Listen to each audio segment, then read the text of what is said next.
motherfucking plucker. And I'm the best motherfucking plucker. That ever plucked a motherfucker. That ever plucked a motherfucker. Say hello to your friend over the street. Hello!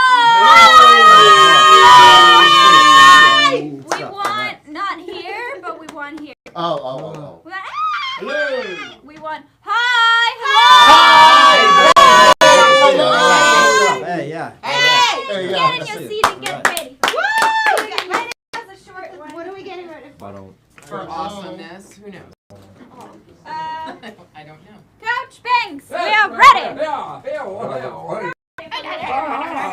How you doing, girl? Good to see you.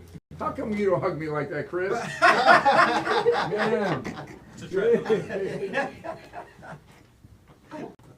What around here? What happened to my refrigerator? All right. How's everybody tonight? Good. Awesome. Great and doing better, right?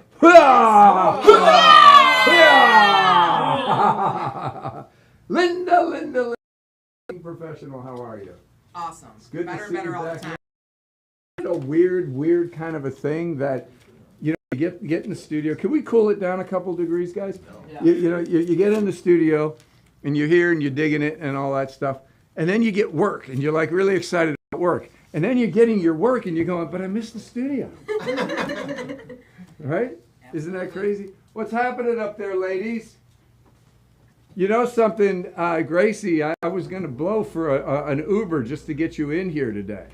Gracie. So we're going to take up a collection. How many of you want to throw in a few bucks to get it? Gracie, Yes. we're taking up a collection and you're coming in and you're going to get in here because we need to see if you really have a second part of your body. Kelleth has been in here. We know she has a second part of her body, and we've seen Danielle just coming off leading a movie for 13 days. Yeah? All right. Thank you so much. So tell us something. Well, let's say hi to somebody who's auditing. Hello. Hi. Who are you? I'm Rebecca. Hey, Rebecca. Hello. Everybody say, hey, Rebecca. Hey, Rebecca. All right, where are you coming in from? Well, I just moved here from Colorado. Colorado. Where in Colorado? Near Denver, Littleton, if you're familiar. Yeah, of course. This is that boy's here's neighbor. Okay. I'm an old Boulder guy from the hippie days in the 70s. It still hasn't changed. Yeah, I think now, but that's another story. All right, so good to see you. You're off the road. That's very cool. Do you have a good trip? Yeah. Representing CBSI Blue. All right, love that. It's very cool. Javi, how we doing? Doing good, Coach. Good. Chris? Good. Good. Gil? Couldn't be better. Everybody's good. We're all doing good. All right, so Danielle, tell us a little bit, just briefly, about your shoot. Oh, it was amazing. We went to Utah for 2 weeks and we were kind of by Pacer Lake, no signal. We worked 14 days straight, one break day. It's like 8 to 12 hour day every day, but it was amazing. I feel like, I don't know, I feel like I learned how to like talk, walk, and chew, and juggle, and sing and dance all at the same time. So let me ask you more of an acting technical question, okay? Because there's always this whole thing, you got to be careful what you pray for, because then when it happens, you're like, oh, is that really what it's going to be like? You get on set after all this training, and you didn't just do it under 5. You weren't just a day player. You led this movie for 73 pages of a full script, right? Yeah. And you worked every day, and you were in just about every scene, right? I think I wasn't in one scene. Okay. Yeah, for all intent, you were in just about every scene. So, Yeah. right? Okay. So, what were some of the wake-up calls? What were some of the buckets of cold water on your head of like, oh my gosh, Bill? What was that like? I feel like the main thing I learned was I gotta believe in myself. There's no room for self-doubt, even if you don't feel like you're fully there. And I realized I don't think I will ever fully be there. It's just taking that leap of creative faith and just fully committing. So that was a huge wake-up call to me. There's no time for doubt, and just really be fully in the moment. You can't escape, is what I'm hearing. No, and And the second I went into self-doubt, it was over. I had to like flick it off and just keep going. And when I let go of myself and my self-doubt, I just fully gave myself to the moment. And I learned from your training coach, I feel like it was so much easier to stay in that performance zone when I needed to be. And it was really just going with it, just trusting and doing it. It was amazing. It was pressure yet fun, and I can't wait to do it again. All right, that's great. That's great. That's great. I want you all to trust me on this and just say this after me and affirm it into your spirit. You don't rise to the level of your expectations. You fall to the level of your training. Yeah, that's what it comes down to. I mean, look, everybody's full of, excuse the that's so you don't trip, Linda. You walk over the wires. And, yeah, we're very primitive. We're going to build a moat with a bridge. we're working. I know this one doesn't quite look the way it did last night, but anyway, don't trip on the wood. All right, guys, let's get your head in here because I don't want to forget some brilliance that you have. Like an auditor. What's that? We have another auditor? Nico. Where's there? I don't see anybody else up there. Nico. Well, where is this guy? Girl, who is this? Nico, show up. Let's see your face. Who is this? Hey guys. Hey, man, how you doing? Good. How are you? You're auditing this class?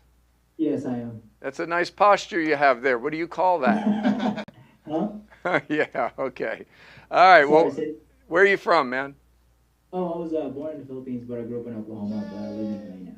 So. Okay. Well, that sounds like a country western song. So that's pretty good. Yeah. I was born in the Philippines, grew up in Oklahoma, now I live in LA. Yeah. All right. Well, we're glad you're here, man. So thanks for coming in. Yeah. Cool. So at the end of the day, here's what happens. You guys can all be filled with, I mean, we're all full of crap to some degree. We like to inflate our stories and pad this and say this, and we wear clothes and makeup, and we do all kind of things to present ourselves more than we really are. I mean, how are you really? Wake up at 5 o'clock in the morning, drag yourself into the bathroom, turn on the light, look in the mirror. That's you. You rarely are going to bring that into the world, And then how much you add on top of that, well, that's just whatever it is that you do. But my point is this. When you get under the pressure of anything, it's going to come down to what's really there. It's what's real. The training talks and the bullshit walks. And that's just basically what it comes down to. And you get people talking, huff and puff. And one of the worst things that happen to somebody is not getting a lot of work for a long period of time because they're going to inflate themselves. And then when it's time to show up, it's like you're not there. But if you're training and you're focused and you're working and you're training and you're developing and you're testing your training and you're going back to your training and then you're putting it out there and then you're testing it and then you're going back to it and you're constantly in that process, you get interrupted with work. Work interrupts that. And you go, oh, I got to go get paid for this now. Then you go and you get paid for it. Then you go back to the grind. And you work and you work and you train and you study and you work. Oh, I got a job? Oh, let me go do this job. I get paid for it. But you see, most actors have it inverted. Say, downside up. Downside up. Yeah, and what that is they think about, talk about, want to be a movie star, want to win an Academy and Emmy Award, all this great fluffy idealism in the head, binge watching a show and calling it training, and then an opportunity comes for them to work and they go down because they're not where they need to be in order to be able to deliver. I mean, it's just how it is, guys. I think the greatest asset that an actor can have, and this is at no additional cost, write this down. If you can get a sticky note and put it on the dashboard of your car, stick it in the mirror where you put on your lipstick. Right, Chris? Yep. Okay. If you put it on that cereal box in the kitchen or tattoo it on the inside of your eyelids backwards, so every time you blink, you will get this, you will be a much better actor. You guys ready for it? Say yeah. Yeah. Write this down. I am an athlete. I am an athlete. If you train, develop, and carry yourself as an athlete, you're going to train and develop yourself as an actor. You think like an athlete. Why? Because an athlete is going to think about everything they put in their body. They're going to think about everything they're doing, how they're sleeping. They're going to be thinking about how they're training, how they're working out, where are they spending their time, what are they doing? Why? Because they're in the state of competition, especially during the season of the game that you're an athlete in. If you're training for the Olympics, it's your whole life. The Olympics, it's the best. It's the top of the food chain in athletic sports, correct? Yes. Right? Okay, so if you think along those lines, you're going to conduct yourself differently. What does that mean? You're working on all the dynamics that it takes for you to be a fully functional actor. And I'm not going to give you the list. Most of you guys know it. If not, check out the course, the ACT course, CBSIACT.com. Get it, wear it, get it in you, inject it in you, and learn about what it takes to be a working professional actor. Are we taping or am I just treading water? Do I need to introduce myself or do anything? Are we doing intention tonight? We are, but coming at it from a whole nother angle. All right, I'm gonna say.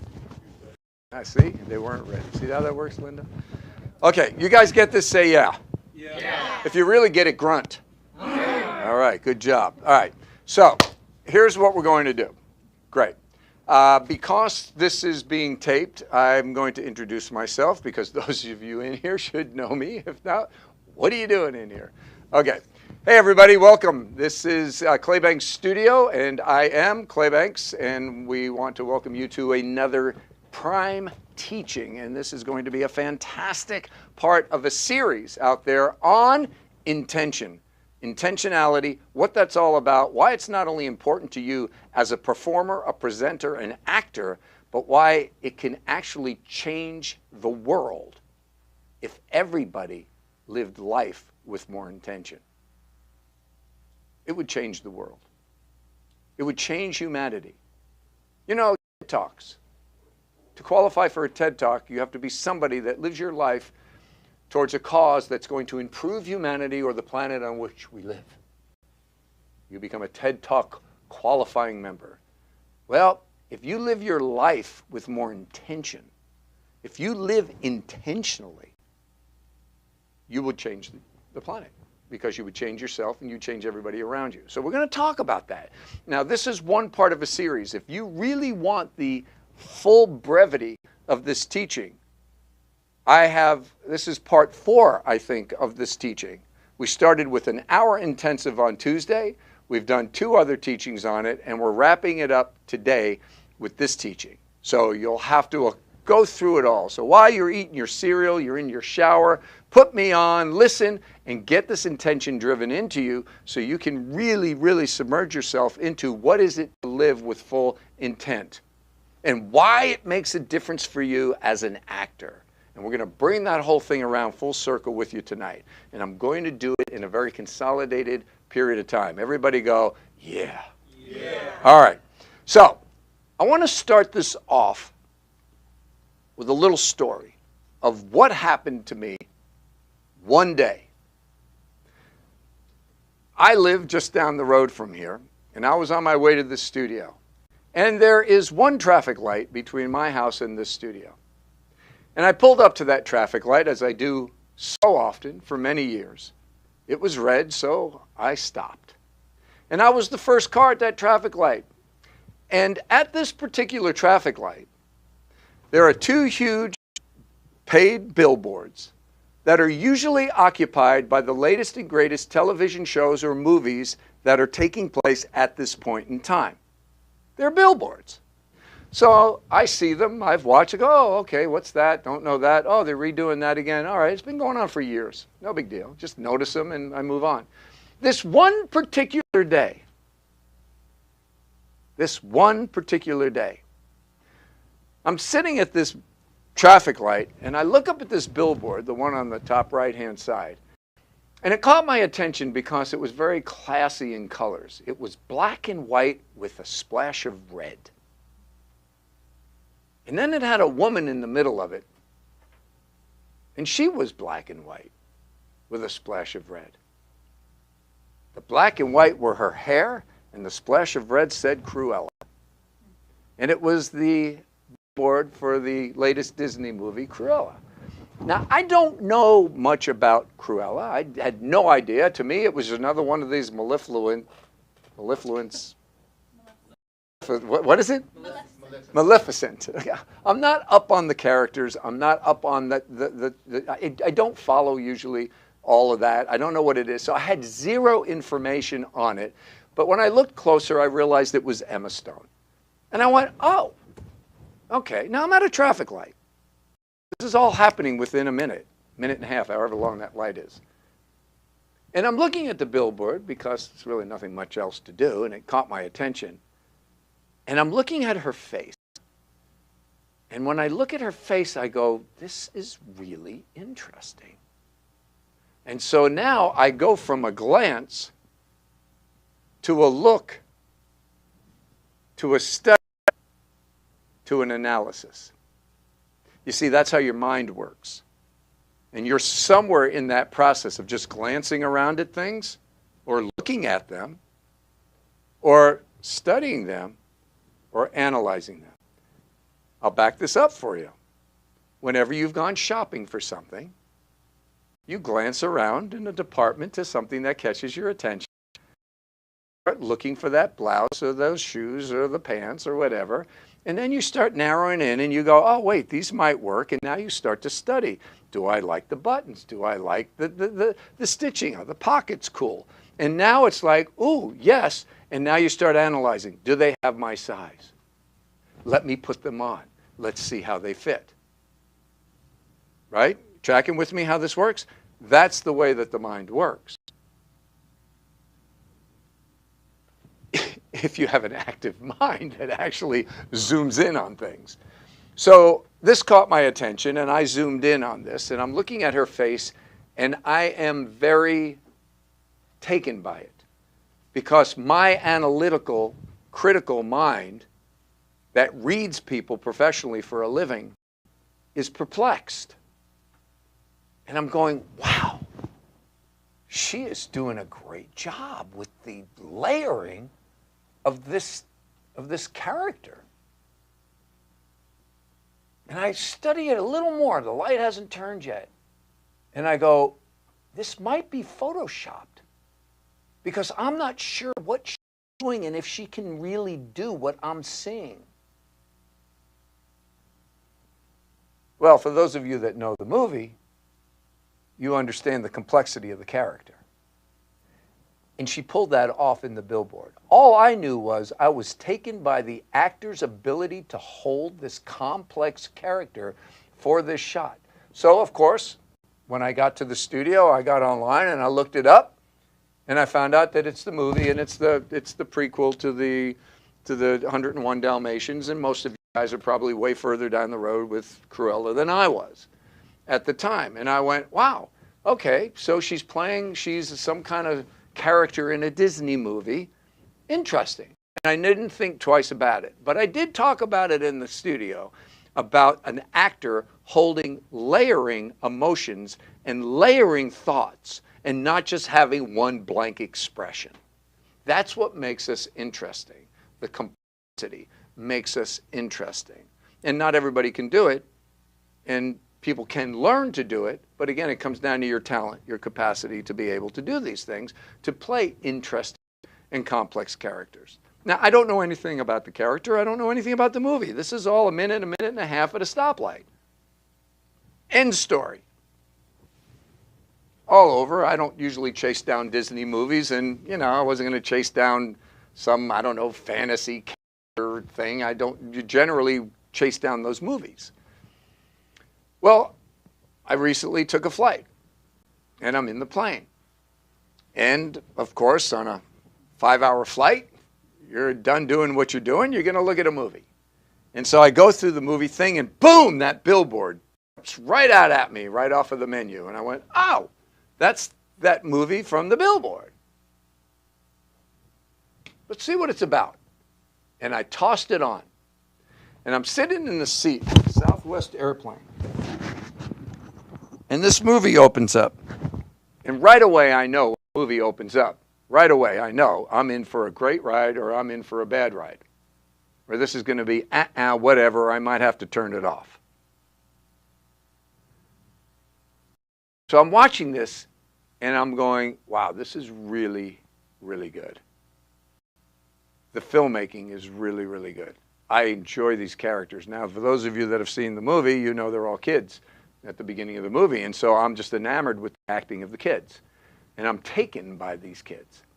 And I'm looking at the set design, the scenery. I'm looking at the post-production that's in this thing. And of course, it's Disney. It's like the best. It's their latest, greatest, best film at time of taping. And now it's got me, and I'm going, wow. Because, you know, I'm kind of in a plane. I'm a businessman. I'm in a plane, and I'm like, I don't want anybody to see me watching a Disney movie. So I'm kind of like, you know, it's a little bit embarrassing. You know, you don't want the people around you seeing that you're watching some fluffy, silly thing. And so I'm just wanting to check it out. I'm just going to check it out and turn it off. But it's getting me. It's really, really getting me. Long, 2-hour and change story short, it got me. And I watched this movie. And I couldn't believe how it was affecting me because I am a connoisseur of quality. I love brilliance. I love precision. I love wonderful art. And I love the magic of the moments. And this movie was hitting me on all 12 cylinders. The direction was amazing. The production was fantastic. The acting was superb. The editing, the score was blowing me away. And the costumes and the wardrobe? Forget about it. That's what the whole movie is about. And it was brilliant. And I go through this movie, I watch this thing, and I'm hitting rewind, and I'm looking back at it, and I'm studying the movie. And I finish watching the movie, and I got to see it again. Why? Because of the intention in everything. It is now in my top 10 on all levels. But what I'm going to do now is take you to the acting. Emma Thompson, Emma Stone lead this film. I became a fan of Emma Thompson. Of course, I mean Emma Stone. Emma Thompson, amazing, wonderful. She's been around for a long time. Emma Stone does a lot of really cool things. I enjoy her movies. It's like great, but she never really like wowed me until Cruella. And I'm watching them work at an A++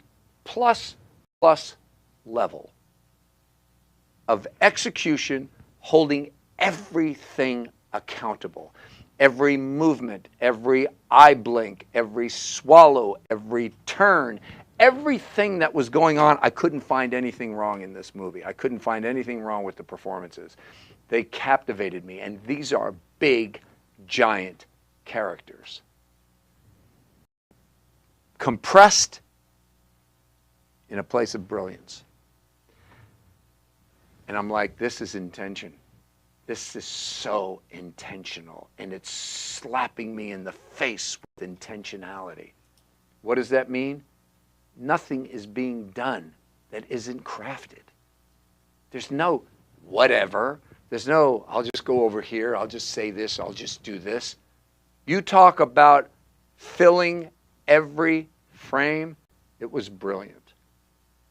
So what I did is I couldn't leave it alone. It stayed with me and stayed with me. And I went, I need to study this movie out. I want to study these performances out. So, of course, I did my IMDb search, my Google searches, went to the images, went to the Rita, went to the BTS, and really started to learn. I said, oh, okay, it's for this 101 Dalmatians thing. And so I've become a little bit more educated. Now the whole story kind of comes together. And I found this one clip of BTS's of Emma Thompson. Watch her work.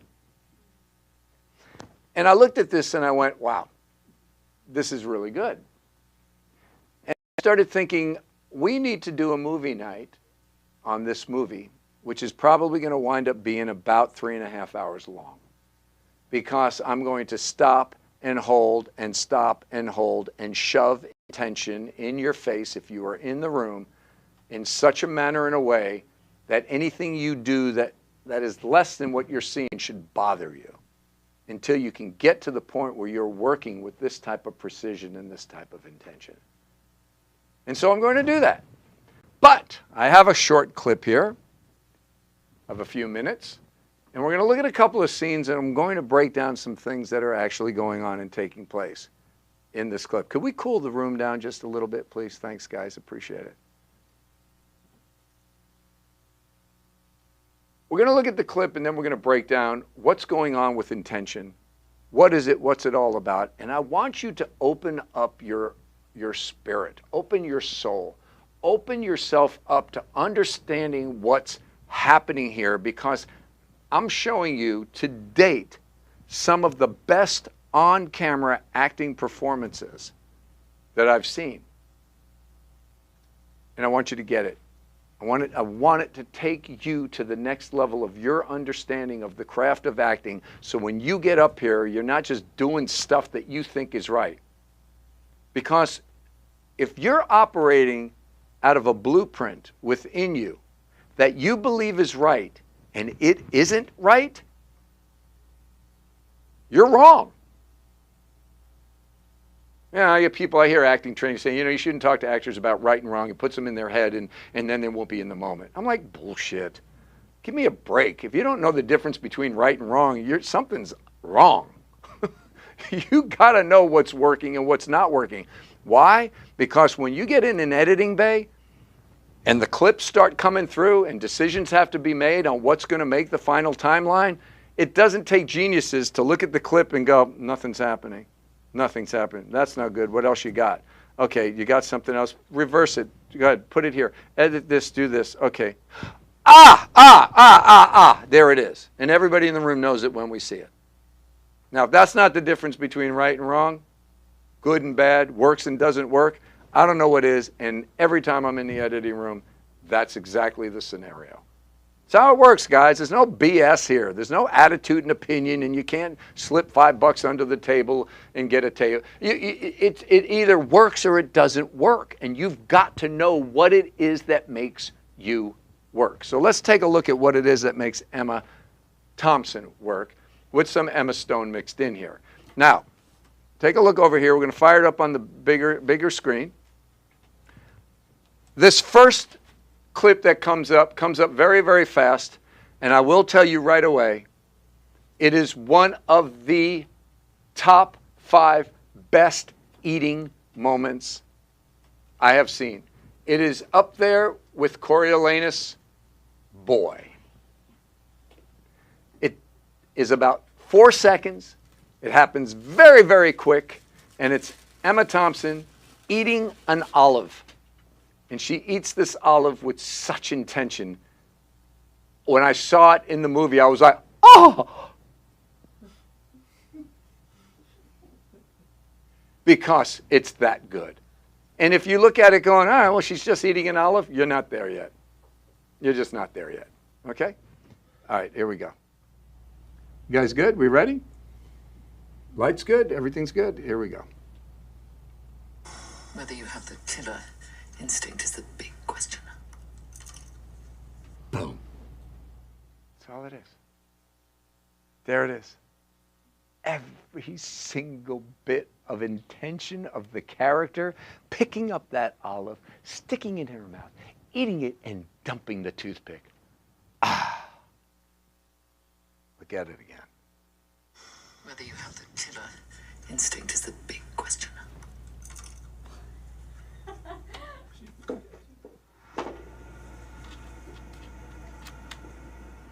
Can we plug in just an audio feed? Is that, now forget it. I know it's going to be complicated. Don't worry about it. Okay, this scene is her basically getting out of a car. That's the whole scene. Get out of the car. That's what's on the call sheet. The Baroness gets out of the car. Okay, here we go.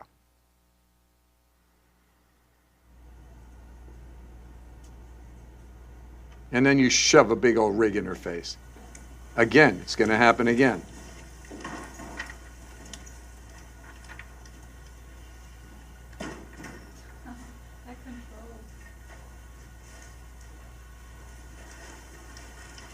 She takes the whole set with her. Baroness. How the glasses come off the face. Outside, that window display. I'm so sorry. I can explain that. All right, have to go. Sorry, Baroness. Get her. She's the vandal. Double look on the eyes. Your window display. We're dealing with it. All right, easy. So she works here? Oh, no. She was fired. Yeah. We try to give these wretches a chance, but, breeding. Need I say more? So she doesn't work here? Oh, the move of the eyes. Everything. Sorry, I'm convinced I know. You're sweating, and I can smell you. Brilliant, thank you. You, Working the camera. Barbie girl. The angles are Yes. perfect. Jeffrey Card. Cold. You're hired. This address, 5 a.m. Don't be late. Okay. Watch this. See This if you address, can watch 5. this. Watch Emma Stone's intention and eyes and attitude in this nanosecond go from a downward, and my face is in this glass, to what? 5 a.m. Boom. Don't be late. Right there. Boom. All those things make the whole thing. Dull. You're fired. Hasty. Passe.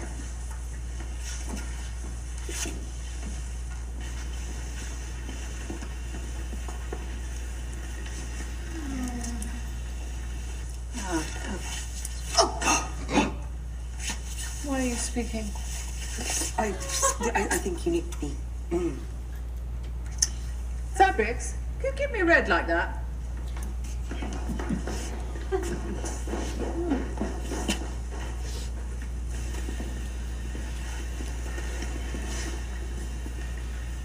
The camera's way past her. She still stays in character. Where's the beading for the dress?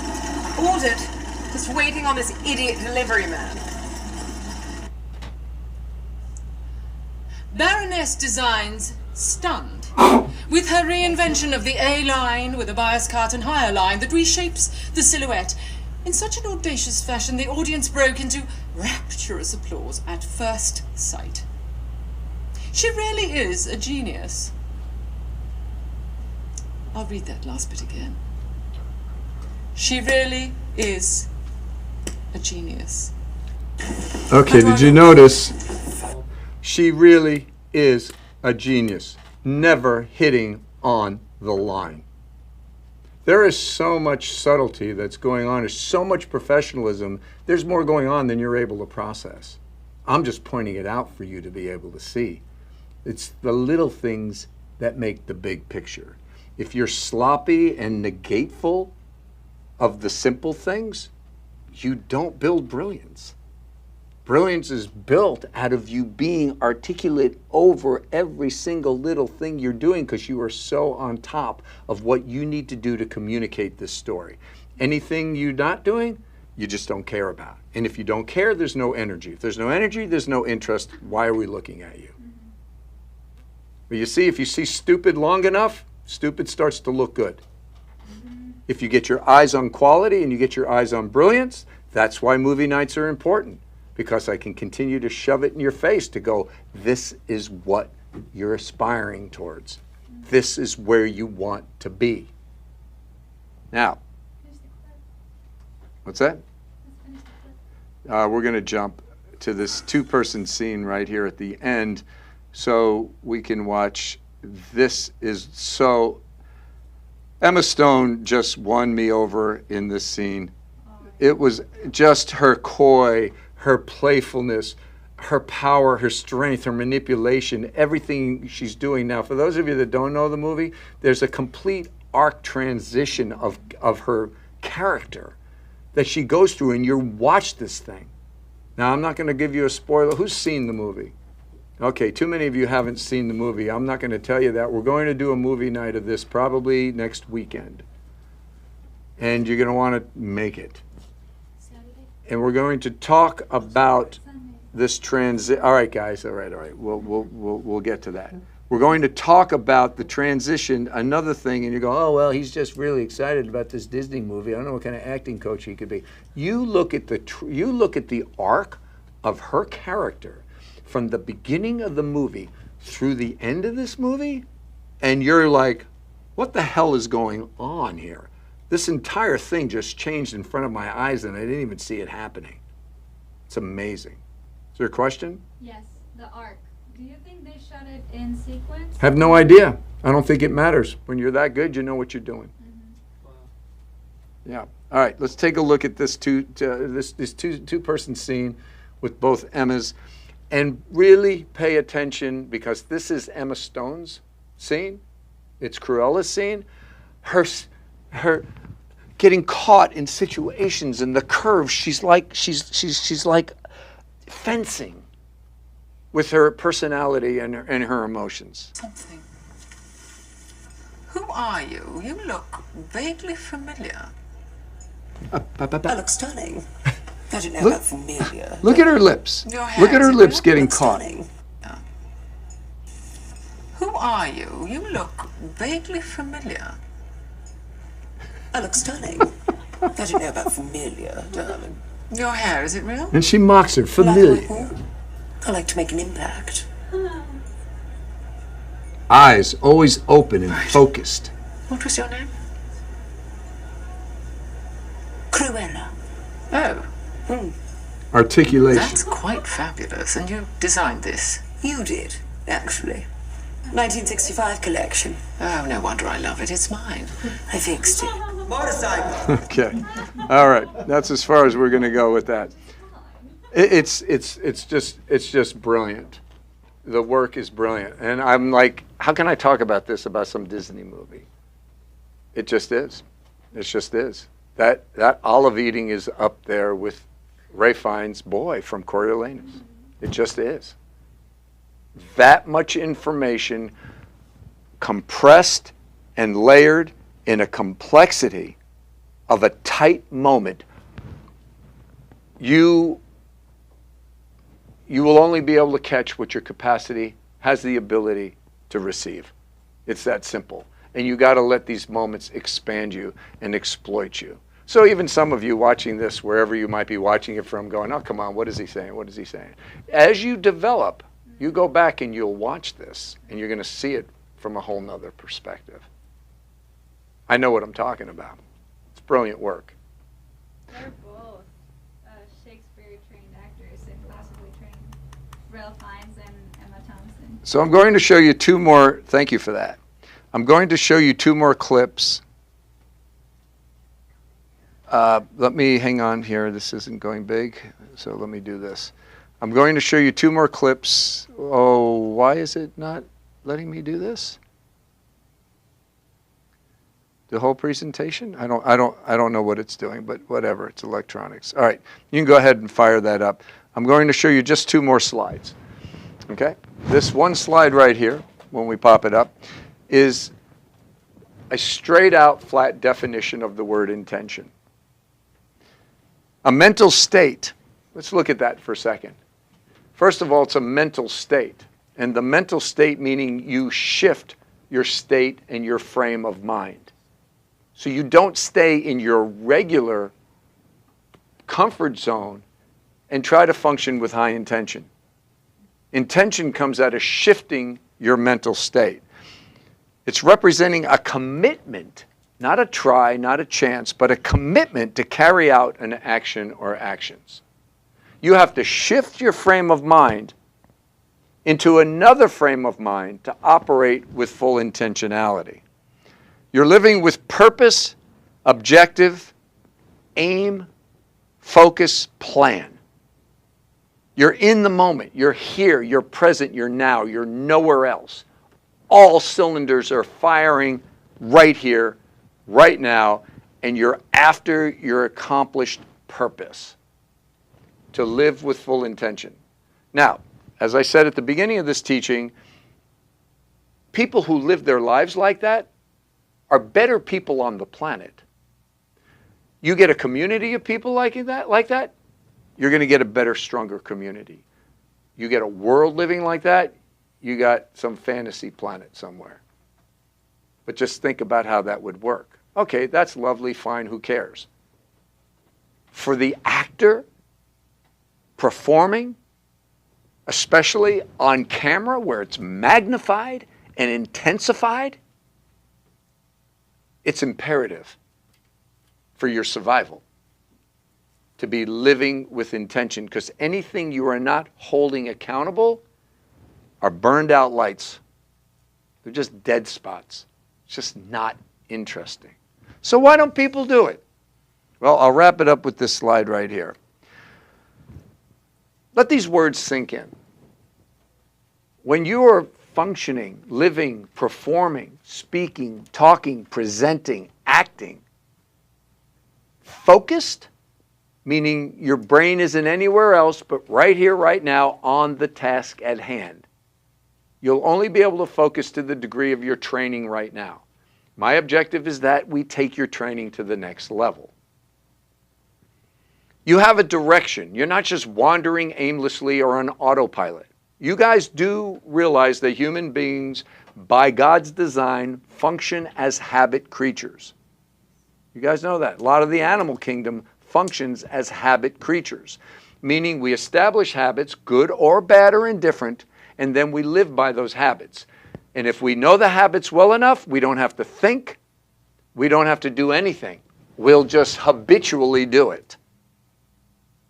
And people that are very structured, in other words, where the term the 9-to-5ers come from, weekends off, 2 weeks a year for vacation, 2.5 children, the whole thing, you become so conventionalized, there is no uniqueness to you at all. You're just a functional.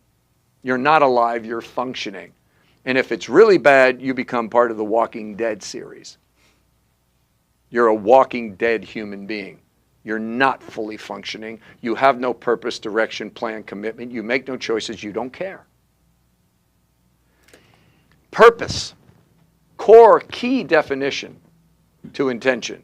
You have a purpose. And you think, well, what's my purpose? My purpose is to close the laptop. Okay. Well, when you raise the intention, you go, why am I closing the laptop? What's driving me to close the laptop? What happens when I do close the laptop? Where am I going after I close the laptop? How am I going to hold the computer when I close the laptop? How much pressure do I use and how much attitude is being displayed through what I'm doing?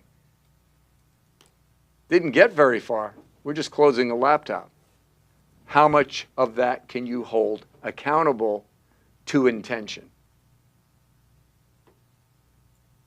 You guys with me? Yes. There's a plan. So let's just cut to the actor. What's the plan for the actor? It's the script. You see, in real life, they say, oh, you've got a life script. No, you don't. You're wandering. Anything can throw you anywhere. Have you ever tried to do it? You ever wake up one day with a plan and it didn't go your way? Can I put all my appendages up? Of course. But what happens when things don't go as planned on a movie set? Cut! Reset. Let's do it again. It's not the plan. Cut! Reset. Back to one. Make the adjustments. Let's get the plan. And we'll keep doing takes until we get the plan right, and then we move on. Because it's a controlled situation. See what I'm saying? When you get the plan, you have to study the plan. You have to know what the plan is. And then you start finding the micro plans. And when you get really good, you start finding the nano plans. And what are nano plans? A billionth of a piece. How far can you go? I don't know. Who are our greats? Ray Fiennes, right? Kate Blanchett, Meryl Streep, Daniel Day-Lewis, Emma Thompson. I mean, where are these guys working? They're working at a level. No, yeah, granted. Are they caught up with a lot of the things that we're caught up with? No. A lot of us that are listening to this, a lot of you guys that are listening to you, you're on your way up. These guys are there and functioning. And they have assistance for a lot of things. Makes a difference, but that's what you're working towards. Commitment. Oh, the big C word. Who the heck wants to commit to anything? But when you commit to something, it changes it. It changes it. Talk to anybody that's been dating for a really long time going, come on, let's get on with this thing. Where do they want to go? They want to go to the next level of commitment. They want to lock that in. What happens when you're futzing around with a sale? Whether you're trying to sell yourself as an actor or you're trying to move a product, what do you want? The commitment to buy. You want the yes. You want the agent going, guess what? You booked it. That's what every actor wants to hear. You booked it. What does that mean? They committed to you. It's now real. We're functioning at a whole nother level of the game. You've got to make choices. You can't deal with whatever, anytime, sure, I don't care. None of these things are going to help you. You got to make specific choices about specific things and commit to them. And you have to care. Because care changes everything. Care raises the energy. Care increases the stakes. Care makes everything come alive and become more interesting. When you don't care, who cares? When you do care, it raises all the boats. It's like a full moon on the ocean. Tide goes up, all the boats rise. So when you're working, guys, and then practice, of course, you have to keep doing it and doing it and doing it to get to the next level of you, the next level of you, the next level of you, the next level of you. And you can't do it sitting around just listening to a YouTube teaching. Yeah, they're good. I wouldn't do them if they weren't good. Of course, this part of the class is good. But then you got to get on that pony and you got to ride. And you got to practice it. You got to do it again and again and again. So for those of you guys that are watching, wherever you're watching from, and you're interested in wanting to maybe practice this and you'd like to study here, you can. You check out our website, claybankstudio.com. By the way, it's brand new and it's like walking through a candy store. You can smell the blueberry in the air as you go through the pages. Give it a shot, claybankstudio.com. You can check us out online. I have an online course, CBSIACT.com. You can train right from your home. You can come in on Zoom. You can audit a class. You can come in and check out what we're doing here, because when we're done with this, we're going to work and getting on our ponies and we're going to start riding. And we're going to start putting this intentionality work into practice. Of course, starting with the assignments. So I'm going to give all of you an assignment before we finish off. And again, if you want this whole teaching, you can get this whole teaching simply by going back and following and looking for the intention teachings by claybankstudio.com. Okay, so this is the practice. We're going to do this right now. You guys know we're going to do this right now. You have chosen a task, or you're going to choose a task. Any task, simple task, anything that can be done very quickly, from tying your shoes to putting your hair in a bun. You can put your lipstick on. You can clean your glasses. You can do anything. Just pick some kind of a task. You're going to take that task, and then you're going to decide on an in point and an out point. Where does that task begin, and where does that task end? Why? Because you don't want to do it as a regular you. You want to do it as a heightened state of you operating in your peak state. You want to be in intention. Once you set that in point where the exercise starts and that out point where the exercise is going to end, then you're going to prepare yourself to go into the exercise and hold as much of those moments accountable to specificity as you possibly can until you're out the other end. What should be the difference? You're burning more calories. You're operating, your energy, your metabolic vibrations are going to be increased because you're not just in your comfort zone. Now, a lot of you can't do that. You don't know how to get into a performance zone, and you need to continue to practice, and this will help you. So after you set that in point and out point, you're going to go into the assignment. You're going to hold your focus all the way through the assignment until you come out the other end. Now, if you want to take this to the next level, you do two other things. One is you bring in a camera, either a real camera to photograph you while you're doing this, or a metaphoric camera, meaning there's a camera watching you do it as you do it. For those of you that are following this series, you've heard this. I've put this assignment at the end of all the teachings, so you've heard this before. Do it again, and do it again, and do it again until you start living your life with more intention so that you're an intentional human being that has moments of being non-intentional. You got to cross over that tipping point. That's when you start moving towards professional. Now, by putting a camera in the room, it changes everything, because the minute the camera's on something, it changes everything. It elevates your care level, it elevates your self-consciousness, it elevates all kinds of things when you bring a camera into the room. Then, the next thing that you're going to do with this is you're going to bring it into public. And you're going to do some kind of in-public activity, from order a cup of coffee, to return something at the store, to buying something, to jump roping in the park. It doesn't matter, but you're going to do it with intention. Not, oh, let's just go to the park and let's start doing it. No, it has a beginning point, otherwise known as action. And it has an end point, otherwise known as cut. And you know between action and cut you're on. And just like real life acting, you've got to be able to elevate those moments and make them come alive. Now, when we do movie night,